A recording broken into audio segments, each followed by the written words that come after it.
Welcome to Breaking Beliefs. My name is Amy Vetter, and this is where we explore the thoughts that shape our lives and our work. Each episode uncovers how challenging our limiting beliefs creates space for authentic growth and sustainable success. Let's break some beliefs together.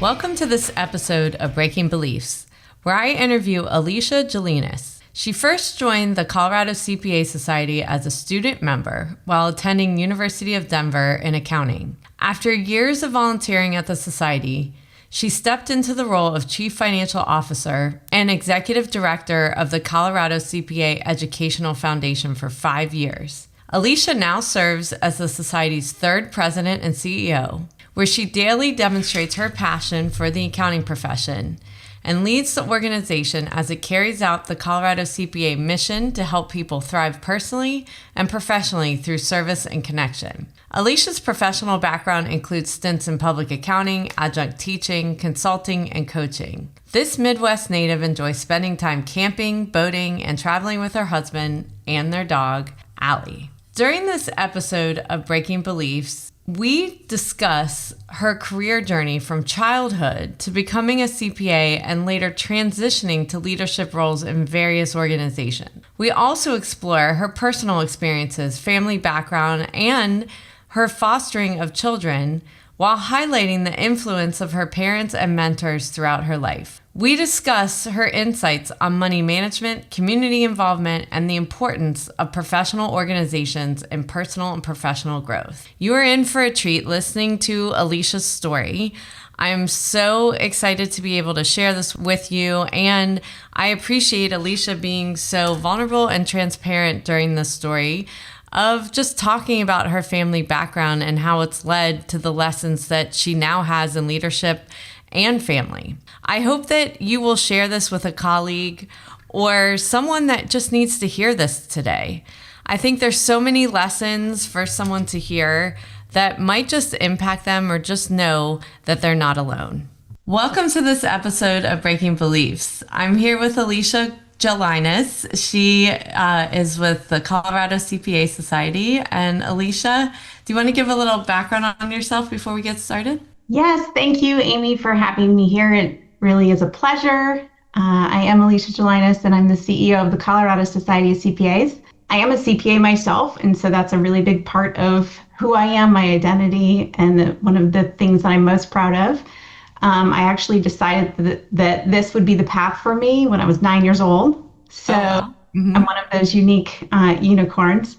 But choosing to come out to Colorado to go to the University of Denver, studied accounting, did multiple pathways, but chose the most common denominator of the big four. So jumped into that with a lot of my other peers and did that for 9 years in the audit practice, loving every minute of that.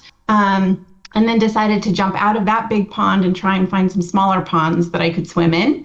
And so have then explored all kinds of other pathways, from coaching to consulting to financial advising, and non-for-profit. And throughout the entire pathway, always was connected to the Colorado Society of CPAs. So it was a deep privilege when I had the opportunity to come actually be an employee as the CFO and be the chief bean counter for the bean counter, what I always said.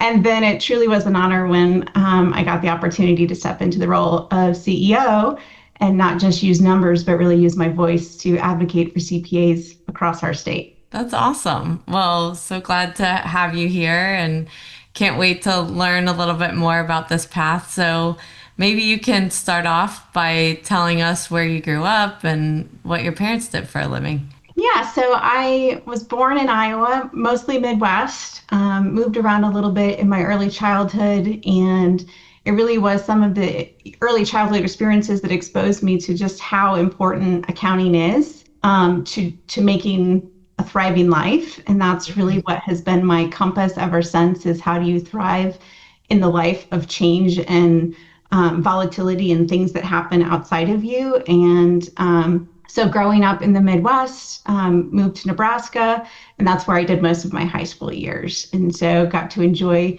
all of the Midwest activities, cheerleader. So I still got that in me. Like I cheer on. I feel like that's also been a part of creating my advocacy voice. So cheered for lots of sports, drama, music, love exploring new things and interests. Cool. And then I came out to Colorado for college. So ever since I've been here ever since I came out here for college. So what did your parents do that led you to be moving around?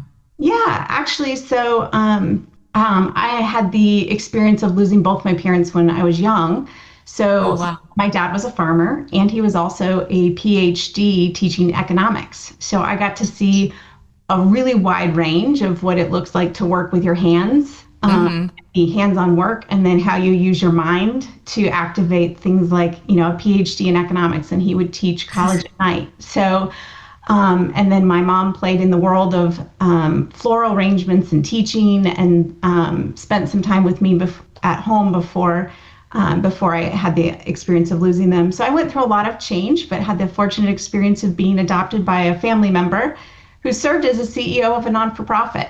And so I do think that also helped me understand what not-for-profits do for our community, but also what leadership looks like at a different level. So, so your dad being a farmer, did he grow up in a farming?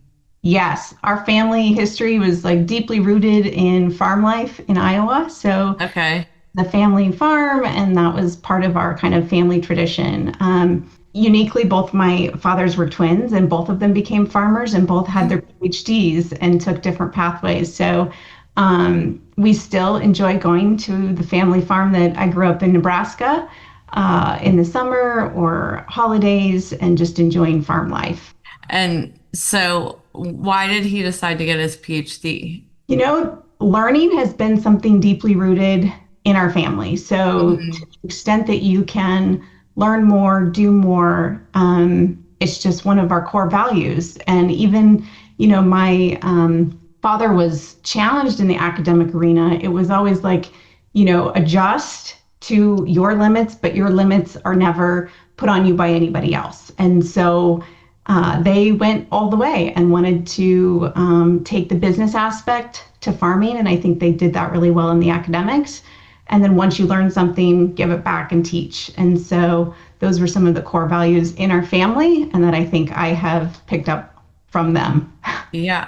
So at what age did they pass away? They were in their mid 40s. So I was fairly young. I was an only child. And so, so I went through the adoption process, ended up with other siblings. And so my family has grown large, and now I have a bigger set of family as a result of that. So I consider that a blessing. Yeah, that's a big change. I mean, not only losing your parents, but going from being an only child to siblings. What was the mindset shift for you to do that? Yeah, I think, there was an age gap, even though both of my fathers were twins. They were the same age. They had different life paths. And so my biological father had me at an older age, and my adopted father had me had his kids at a younger age. So it felt really natural for me, because I've always had the mindset, even when I was young and as an only child, that family becomes who you choose to have. And so my friends always felt like they were family to me. My community activities always felt like family to me. And so coming into a new family and having new siblings just felt like family, whether you call them cousin, aunt, sibling. The more people in my life, the better it felt. So while it was an adjustment, it didn't feel nearly as big of adjustment, because I think even in my early years, community meant family. Yeah. So were they in Nebraska? Is that why you moved to Nebraska? We actually moved to Nebraska when my father got a new job. And so we all moved together, and that became the place that truly formed, my younger years. And how old were you when you moved? Yeah, I was entering seventh grade. So I think that's, Okay. about 13, 12, 13. I don't know Yeah. exactly the ages, but just in those years where you're starting to, build your attachments with your friend groups and your deep learning years. Yeah. So what was he moving to do? What was the job? Yeah, so that's when he became the CEO of the nonprofit in Colorado that actually he was the founding member of the organization established to introduce the use of information technology in the state of Nebraska. So back in, that was almost the years where I remember watching on the news that this brand new thing called the World Wide Web was coming out, and the state and the legislators and economists and the chambers were wondering how are we going to have the state of Nebraska, who is primarily a farming community or rural communities, make sure that we don't fall behind in economic development with the use of information technology. So he had an uncharted path that he had to just kind of create. What is this going to look like in Colorado? So I got to watch kind of from the sidelines of how he started an organization, a not-for-profit, and brought educators, government officials, and the workforce really together to make sure that Nebraska would stay competitive. And so I still look back at some of those things that he did and find parallels to the work that an association like the Colorado Society of CPAs does for CPAs when we're connecting between educators and employers and government officials and thinking I'm doing a lot of the same things in the world Hmm. that he did for the information Yeah. technology world. So my understanding of agriculture and farming is they're pretty highly technological. Absolutely. So, how did that transformation happen? Like, do you remember like them trying to learn these new tools, and how did he go about that process? I don't know a lot of the details about, all the initiatives that they have, but I do know that building strong relationships and building technology jobs in the state of Nebraska was really critical. Um, Hmm. and figuring out how to bring people to the same table to solve common, problems Hmm. together. Um, Yeah. and honestly, that's what I saw the most. So it's not always the outcomes that are the most Right. important of like how did Yeah. that happen. But the process of that happening, I remember Yes. very vividly. Like, who's got the strength in this area? Who's willing to be connected? And how can we bring two people together to solve some, interesting challenges? What can we create together that doesn't exist today? Hmm. I remember, my dad's methodologies around doing that was the back of a napkin. He carried a napkin and a pen everywhere. And if out to lunch and all the ideas came out on napkins. And so napkins went home everywhere. Now I can't, now I imagine everything happening on an iPhone, but, Right. Yeah. the good old days, the back of the napkin. Literally back of the napkin. Literally, the back of the napkin had all the ideas that transformed technology in the state of Nebraska. Yeah, that's amazing. Yeah.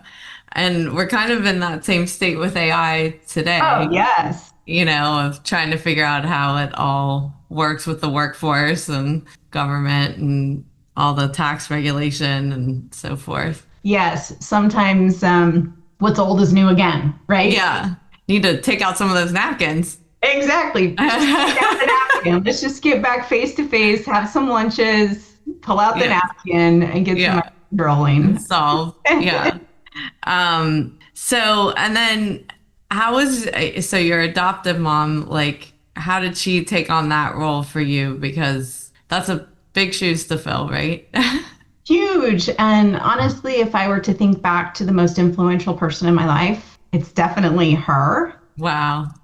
Because to take a child that's not your own and then Hmm. at a stage in life when you thought you were kind of done raising children and then get back into the thick of it, um, she dove in deep, and she was not one that had her own career, but she had her own interests, and so she Hmm. was pursuing all of those community engagement, being active in her church, leading, groups like mothers of preschoolers, at the same time she was, now trying to raise a preteen girl. So the amount of patience and empathy and compassion and consistency that she provided, and showing acts of service and love before even the feelings of all of those things happen.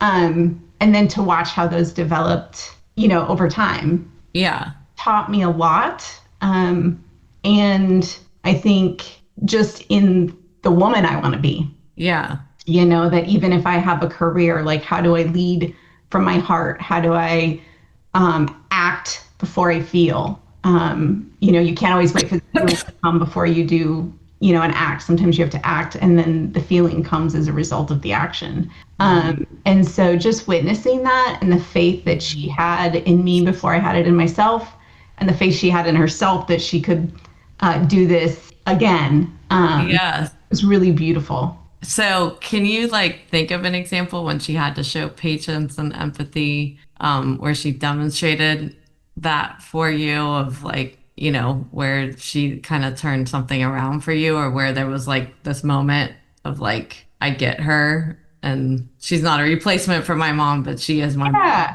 Yeah. I think after those, in those very first years of being with her, as a child, you don't necessarily understand a transition that I have to let go of this thing and I don't have the option of going back to it. Right. And that comes out as, then I'm just not going to like the thing that I have now. Right. And so, whether it was name calling or instigating fights, or why are you so strict, or telling her that she's a bad mom, or, I was a feisty little girl.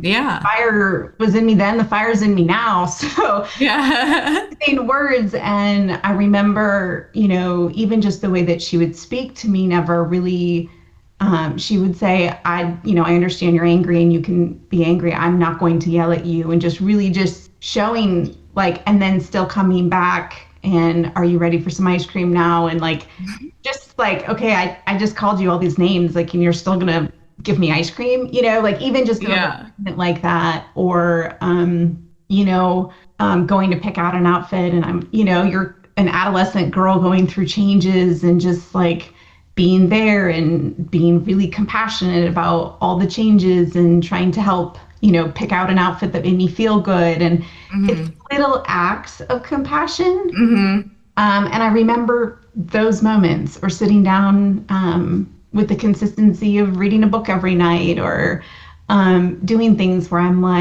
at the moment it didn't look like it, but now I just see those as truly deep acts of compassion, empathy, and helping me identify my voice, in that I can say things that are real for me, even if it isn't the real situation. Yeah, you have a right to your feelings. It doesn't mean she has to engage in it. Yeah. Yes. And just because I'm angry doesn't mean she has to be angry. And I remember her telling me that once, I know you're angry and you want me to get angry, but I'm not angry, so I'm not going to act angry. Oh, I love that. Wow. Yeah. And so now I'm pulling on that even now when I'm in, with people that are feeling something, and I'm okay, you have the right to feel that way. Right. I don't have to feel that way. Therefore, I don't have to act the same way that you were acting. That was a beautiful act that she did. Yeah. And that really is, I teach mindfulness. That is the definition of mindfulness, of being present with someone, accepting them as they are, and having compassion for how they see the world. Doesn't mean you have to see the world in the same way. And also giving a space before a response. Because when someone ignites that fire in you, it's sometimes hard to say, let me get back to you and respond later. So that's a huge lesson to get as you're young. Yes. And you don't always see them at that time, but you do see them afterwards. Yes. Yeah. And I love just you calling it little acts of compassion, because I think, if everyone was able to go around life that way, things would be a lot more calmer between people. Yeah. It could use a little bit more compassion. Yeah, exactly. Like everyone's got their own set of circumstances. And, she understood your set of circumstances, but maybe other people wouldn't because they didn't all know your background, right? Correct. Yeah. So it was like demonstrating for you how to handle it without telling you. Yes, absolutely. Yeah, that's huge. So you were a cheerleader then. So that was something you spent time in. You said you also did music. What kind of Yes, music? I loved music. I started with piano. Then I went in the band. I tried all the instruments. You've got that Yeah. try all the instruments night. Yeah. And like Uh-huh. tried the trumpet. I'm like, no, I don't like this. I really thought I wanted to be a flute player, and then I really could not get any sound out of a flute. And so finally, the clarinet just fit. Okay. So I became a clarinet player, and my favorite story about music, and another life lesson I learned through music was for the first year that I did clarinet lessons, and in the band you go first chair is the best clarinet player, Mhm. second chair, and then you start to sit in the order of like how good you Right. are. And I'm like Exactly. last chair clarinet for like a whole year. And I'm like, I am trying to get good at this instrument. I am trying so hard. I want to be good. I like the music.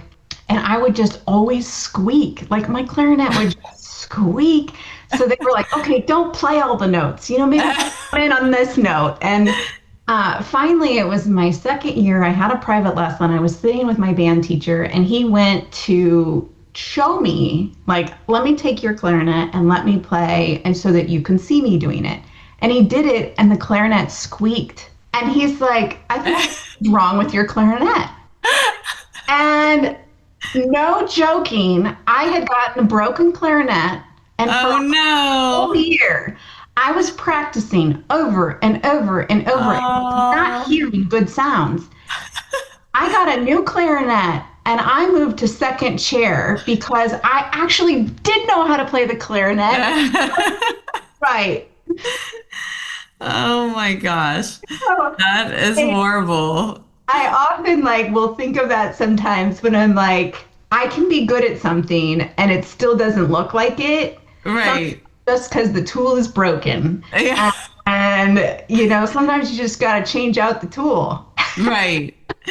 Well, that and this is kind of I'm just going to relate it to delegation, Yeah. like that he actually was trying to demonstrate for you, but in the demonstration saw the problem. Yes. Like no one else had even like tested the instrument all that time. They just assumed it was you. Exactly. That is a beautiful Yeah. metaphor, just figuring out how Yeah. to help an employee or somebody that's like Yes. encountering the same problem over and over again. Yeah, I just literally got off a call like that where it's like people just are quick to judge, say they don't have enough staff, but they didn't take the time to actually see did they have the tools that they needed or the resources they needed to be successful in their job, right? Like, I think that's why it was top of mind.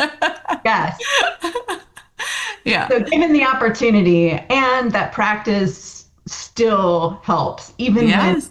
things aren't working, the practice still does help build your skills, even when you're not Totally. even seeing the benefit of it. And so after I got a new clarinet, I loved my band experience in playing clarinet and doing competitions, and also doing the cheerleading. That was kind of the way I did my, athletic activities. And then music was my kind of creative outlet.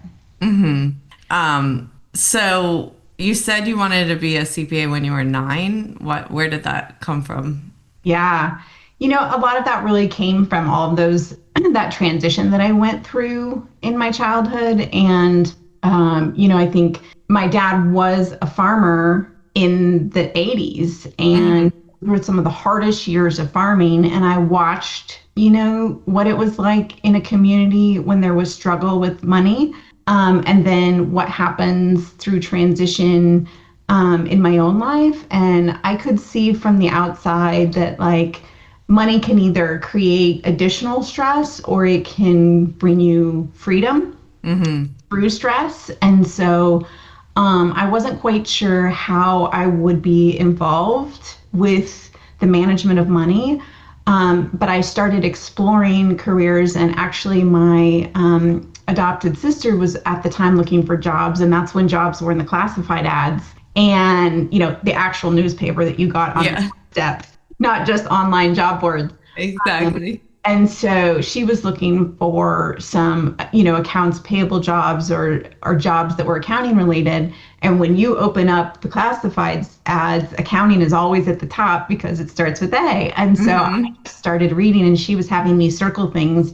So I read the job descriptions of what accountants do, what this kind of accountant does. And I just could see that it relates to money, it relates to business, it relates to having some sense of control and influence and making decisions. And so I was like, okay, I think this is a really good avenue to explore. And so I went to my high school teacher. We didn't have an accounting class. We had a business class. And I said, I really want to understand what accounting is. Would you create a class for me? And wow. She said yes. And so we did she found an independent study program for me that I could do during my elective, so that I could study accounting in high school because it wasn't an option as a full-on class. And I think even those little experiences are me learning to advocate for my needs and what I want is carried on to trying to advocate for the profession and what the profession needs and wants. Yeah. I mean, if only now more teachers would do that, so people can be exposed to what accounting is and is not. Right? Because I think, I think a lot of people have assumptions about it that isn't necessarily true.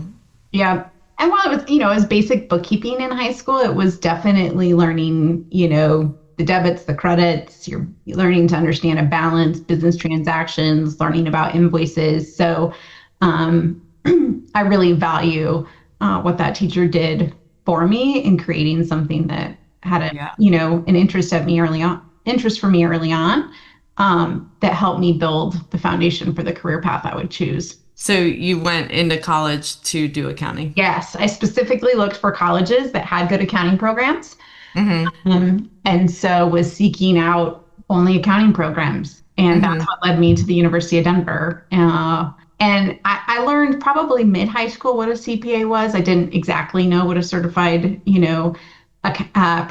public accountant was, but once I learned that, I'm like, okay, what school produces the most CPAs? What's the highest pass rate? I want to put myself in the best position I can. That's amazing.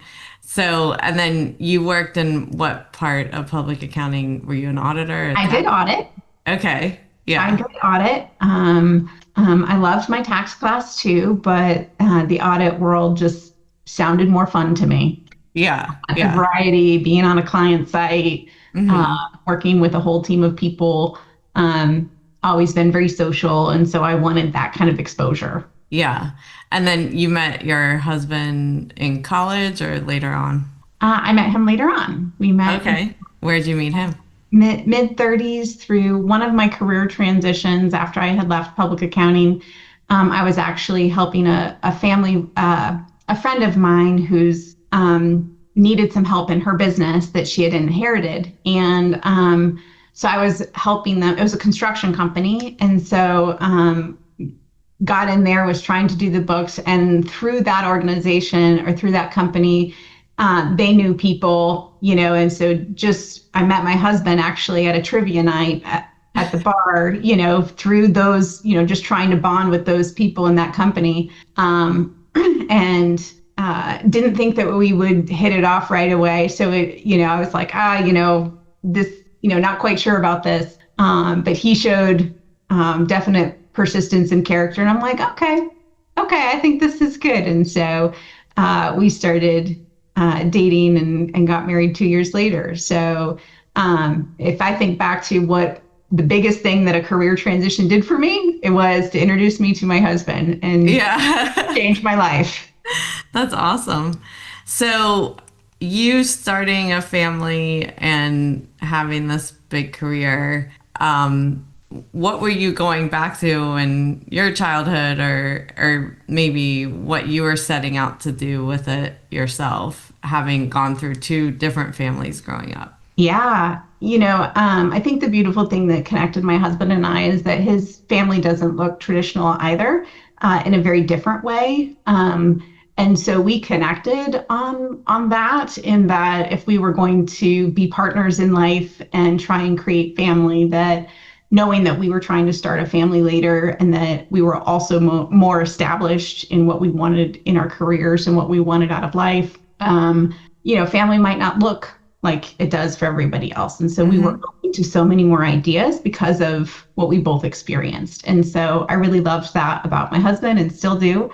And I think I knew that whatever I'm doing, whether it's family or work, like I am going to try and be as fully present and fully exceptional as I can. And understanding that at some point my career may have to, lessen in order for my family to become bigger, or, you can't control the timing of family. And so I was going to continue to pursue excellence in my job for as long as this was, an opportunity for me. And so once we got married, it took us a long time, and we went through a lot of struggles. And so realizing that our path was going to look different, we have just opened our home to foster care. And that has been a whole new experience, but really one that is bringing back a lot of the lessons that I experienced as a child. And I feel like a reflection of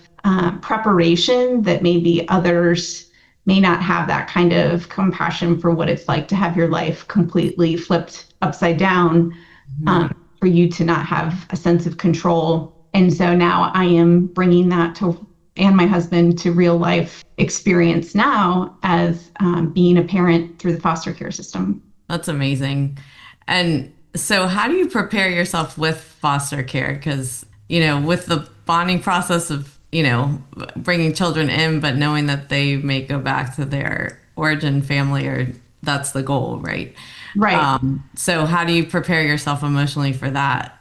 There is no preparation, to be honest. I think there's just vulnerability that you have to understand, that to be successful and to make the impact that you're really hoping to make in a child's life, you have to let go of what you're wanting out of the relationship. That you have to be responsible for your own emotional needs. And it is not going to be dependent on the situation, or it's not going to be dependent on the behaviors, or it's not going to be dependent on the outcome of whether, these children get to stay with you longer term, short term, or go back to biological parents. Right. The outcome, you have to own your own meeting your needs, emotions. And I think the preparation of that is really life experience, but then it's learning it when you're in it. Yes. I think the preparation has not been being prepared to handle what's about to come. It's about setting up the systems of support to handle me when it does come. So having a strong team at work, having people that understand my story and what I'm going through, having a good friend network, having resources in the community, having my professional network of people that I know, having family understand and be ready. Like, it's about creating the systems of support, because you cannot fully prepare yourself or your heart for what, will come. Yeah. I mean, I think it's so true about any relationship, is like, you can do work on yourself, but you learn so much within a relationship or within different experience, and that takes you to another level of understanding yourself, and where you get support and therapy or whatever you need, to do that. And I think it's such a tribute to your adopted parents that you are doing something like this and giving back. It's huge. Yes, it is. And to the entire family, just not parents, but everybody in that kind of family unit took on a role of showing me something about what it means to be family and how, you're connected. And it was, the church family that was connected, or whether that's, the community support. It is definitely the caregivers that are with you every day that do a lot of the work, but they can't do it without all those other things. And so Right. it is a tribute to them and the communities they had built. It takes a village, right? It takes a village everywhere. Whether they are your, natural born birth children, adopted children, Yeah. family, or they're your, under your supervision in a work environment. It takes a Yes. village. Yeah. So how did you end up wanting to move over to association work from being in public accounting and corporate accounting? Great question. And honestly, it's not a path that I built out in advance. It really came just by being an active member of the community and the pure passion that I have for accounting and what it does for people's lives, for relationships, for businesses. And the Colorado Society of CPAs, the members in it and the staff serving it were always there for me throughout my entire career. Like whether I was in my highs and I'm experiencing my peaks of like, wow, I just made manager and this is really awesome. And or it was my low when I had like a really bad performance review and I had no idea how to deal with it, or when I thought maybe I needed to change and had no idea what to do, or when I had an idea I wanted to explore, or I just needed exposure to other referrals. Like this community has been there for throughout so many professional moments. And so the opportunity, I didn't actually seek it out. It really was like a door open because the position of CFO had come open, and I have always looked for ways to turn passion into paychecks.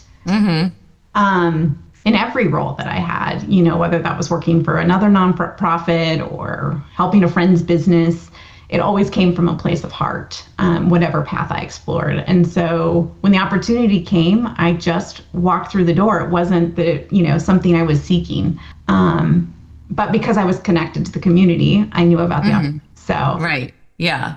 And then how did the transition to CEO happen? yeah, well, many people that have been a part of the Colorado Society of CPAs community know that Mary Medley, who had been the CEO for over 35 years, was getting close to retirement. Mary was actually one of my dear mentors all throughout my career, and she taught my very first business writing class as well. So she was my teacher long ago, and so I had the conversation with her, when I knew that she was retiring. Do you think this would be a role that I could do well in, not for myself, but for the greater community? Like I wanted to know, do you think this is something I should explore? And so she was a cheerleader for me, but she was also a very good mirror to reflect back, where she thought I might need to grow, or areas that I would thrive in right away, and has been a continued support for me, even though she's no longer there, to help me process different things, new experiences as the CEO. And so I think when she retired and the opportunity came open, it was just a decision, is this something I want to risk what I have now in order to lean into something new? With the same purpose in mind. And I think that my exposure to the community, being a CPA, and having that voice of advocacy and relationships and community building is something that led me into the board saying that this was the right position for me. That's awesome. So what have you learned since being in that position? So much.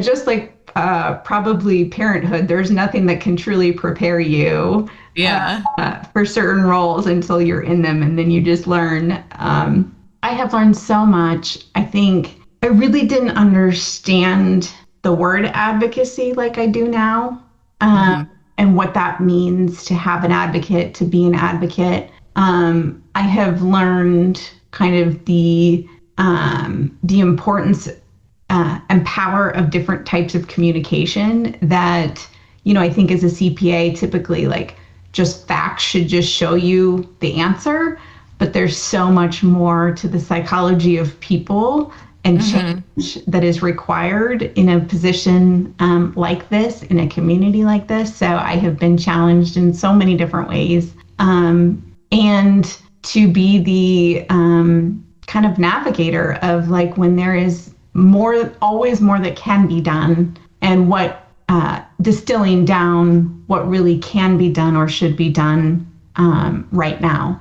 And so, really having to be discerning. And I think that some of those skills between communication, really the power of advocacy and what it means in our community, and the discernment of priorities has been something that like I have continued to be growing in this role. Yeah, that's awesome. Well, quite a story you have. And thank you so much for sharing so much of it and being transparent and vulnerable for the audience, because I think it is always helpful in understanding how that's kind of brought through in your leadership now. Absolutely. It really is a joy, a privilege, and I do love when other people's stories can be relatable and shine through to how leadership shows up. Yeah. So I just have some rapid fire questions to end. Yes. So pick a category: family and friends, money, spiritual, or health. Well, I will go with money since that was the impetus for me wanting to, control the world. Yes, there you go. Things or actions I don't have that I want to have with money. I think unlimited money would be definitely the goal, to be able to do anything that I really wanted. There you go. Things or actions that I do have that I want to keep. I think my budget mindset, my planning ability that helps me be able to do the things that I really love, which is like travel and true experiences, be able to pay for experiences. Yeah, isn't that just such a gift of being an accountant? So many people just don't understand the language at all. And Yes. so when you do, yeah, it really makes a difference. Things or actions I don't have that I don't want. Things I don't have that I don't want. I think the weight of a lot of debt, Yes. consumer debt, the feeling of not owing someone else, and feeling a little bit more freedom and flexibility. So I think I don't have a lot of debt and I don't want it. Yeah. And last one, things or actions that I do have that I don't want. Whew.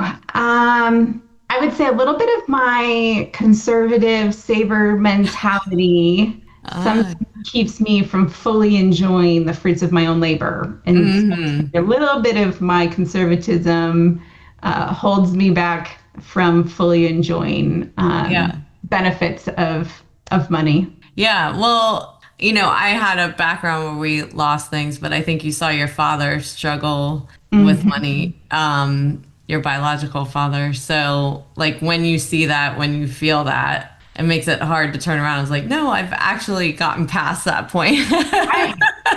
Right. There's always this little piece in you that I might lose it. And so I want to be sure to like keep it. But the true enjoyment of enjoying what you've done. What you've done. Yeah, exactly. So is there anything that we haven't talked about today that you want to make sure to get across, or something you want to emphasize from today's conversation?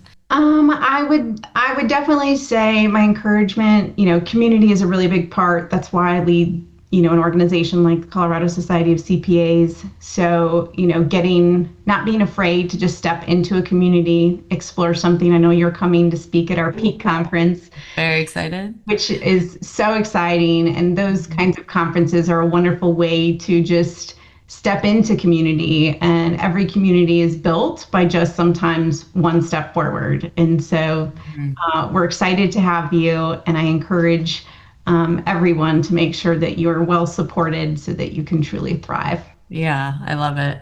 And I do think it's so important because these professional organizations, I've volunteered my whole career, and it's where you make not only connections but friends. So I think too many times it's thought about as this is CPE, Correct. instead of like how you can advocate, how you can give back to future generations doing this work and the important work going forward, or like your adoptive father, how do we bring together all of these different areas to now deal with AI and offshoring and recruitment Yes. and pipeline and training and all of those things, like get involved, be a part of it. Yes, it really is the table of innovation for not just our jobs, but the profession and the greater circle that we live in. So Yeah, that's awesome. Well, thank you so much for being a part of this today. thank you, Amy. My pleasure. And now for my mindful moments with this episode with Alicia Gelinas. So I so appreciate when guests feel open enough to share their personal story, because I think we all have a backstory to learn from. And those backstories actually craft and create who we are today. And so we talked about her shift in her life of when her parents both died, being when she was very young, and moving to not only another state, another home with her uncle and her aunt that took her on and adopted her into their family. And the lessons that she learned from them just from such a young age, of really watching her adopted father be able to show taking leadership at a time that technology was a disruptor in the state of Nebraska, starting out as a CEO of a not-for-profit and really bringing together all of these different areas of the workforce and government and education so that they could solve together how technology was going to affect not only the farming community, but also other jobs that were, dependent in that area. And I think we're going through such a similar time right now with AI. There's just a new tool developed, it feels like every 5 seconds. And so much creativity and innovation happening where it can get overwhelming as well to anyone looking at all the opportunities available to them to maybe innovate the things that they do and what they work on. But when someone actually leads the charge going into unknown areas and tries to bring together all of these different opinions, it's really, really important to understand how to navigate that. And you may not agree with everyone, but what is the give and take so that you can come to a solution that everyone feels like they're a part of? And that is the power of persuasion. And not everybody comes naturally to that power, but it is important that it's always something that can be learned. And when we learn the skills of really trying to understand what different people's viewpoints are without putting our own viewpoint on what they're saying and just purely listening to what they have to say, it really does give a new perspective and helps to brainstorm ideas. It's very hard to come up with ideas by yourself. And when you have a community to help you with that, and ideas always get better because they're encompassing things that you couldn't even thought of because you're not in those shoes. You're not thinking of it from that vantage point. And that's why it becomes so important to build community, which was a big theme in this conversation of how do you bring diverse opinions together and facilitate that as a leader. And one of the things we talked about that was very early on in her learning the skill to do that was from her adopted mom. It makes sense that a teenage girl, a preteen girl coming to live with a new family after losing both of her parents would be angry or upset and maybe take it out on the people around them because they have no one else to take it out on. And one of the things that she really learned from her mom was the patience and empathy that and compassion that she would treat Alicia with as a young girl. And she was very clear that even when Alicia was angry, that she had a right to be angry. She had a right to her own feelings. It doesn't mean that she had to agree with her, but she wasn't going to engage in the argument. And I think a lot of people are good at engaging other people in an argument or figuring out the things that's going to drive someone else crazy so that, you engage and then you didn't even intend to engage. So really learning that skill of taking a step back, like her mom taught her, that she gave Alicia space to work through her feelings, to be angry, to cry, whatever she needed to do. But then she would always come back. And I think that's really important, whether you're in a family or in a leadership position, that people want to feel that consistency and that compassion. And the way she talked about it was these little acts of compassion that, when we're being an example for somebody else, sometimes it's not the big things. It can be the little things. It can be just giving someone that space to breathe, which eventually they're going to so appreciate. They just can't appreciate it in the moment because they're not thinking as clearly. And that you gave them space so that they didn't make it worse is a good thing. And so understanding that each person has a right to their feelings is a mindfulness practice, right? And we talked about that with her father as well, bringing all those different perspectives together, and her mom teaching her on a personal basis with the way that she felt and what she was going through.